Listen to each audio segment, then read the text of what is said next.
Bonjour, Romain Villard, président de la société Immodroit Formation. Aujourd'hui, je vais vous parler de fiscalité et d'un rapport qui se nomme le rapport Daubresse-Cosson, du nom d'un sénateur et d'un député, qui a été remis au ministre du Logement le 30 juin 2025 et qui traite d'un point dont il est question depuis un certain temps, à savoir un statut de bailleur privé. Il est question de relancer le logement.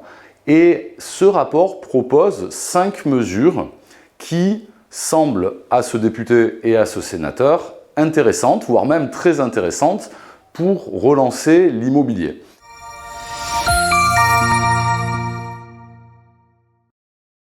Je vous résume les 5 mesures.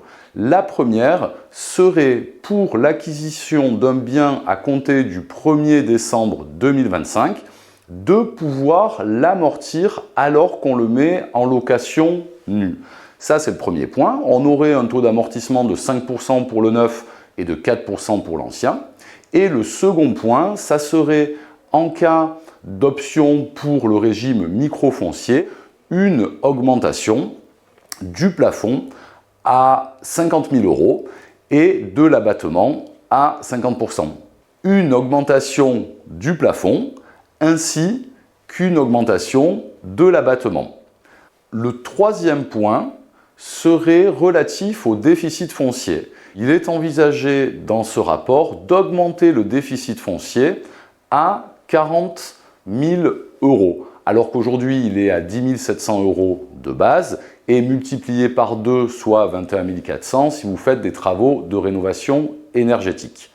Le quatrième point, lui, est relatif à l'IFI.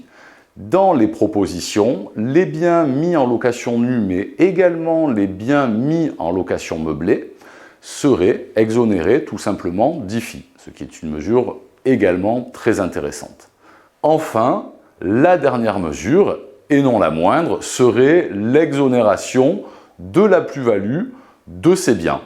Donc, à travers ces 5 mesures, nous voyons plusieurs choses. Premièrement, nous voyons que les locations meublées ont perdu leur attrait et les locations nues, à travers ces propositions, pourraient finalement venir remplacer l'attrait perdu des locations meublées. Le second point extrêmement important est qu'il est précisé qu'il s'agit des acquisitions faites à compter du 1er décembre 2025, ce qui veut dire qu'un bien que vous auriez acquis avant ne serait pas éligible à ce dispositif. Se pose encore la question de l'apport à une société type SCI.